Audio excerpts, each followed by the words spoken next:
विविध योजनांची अंमलबजावणी आणि उपक्रमामध्ये महसूल विभागाचं मोठं योगदान असल्याचे प्रतिपादन तहसीलदार श्यामल खोत पाटील यांनी केलंय। शिराळा येथील तहसील कार्यालयामध्ये महसूल पंधरवड्याची सुरुवात करण्यात आली। या कार्यक्रमाच्या उद्घाटन प्रसंगी त्या बोलत होत्या।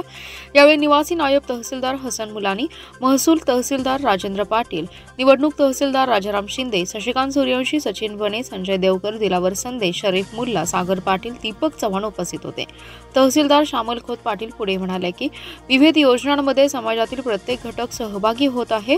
महसूल कर्मचाऱ्यांनी लोकाभिमुख होत अधिक गतिमान पद्धतीने काम करावे। अधिकारी आणि कर्मचारी यांनी समन्वय साधून नागरिकांची कामे वेळेत पूर्ण करावीत। मुख्यमंत्री लाडकी बहीण योजनेसाठी अर्ज भरताना एखादी महिला दाखल्याविना राहू नये याची दक्षता घ्यावी।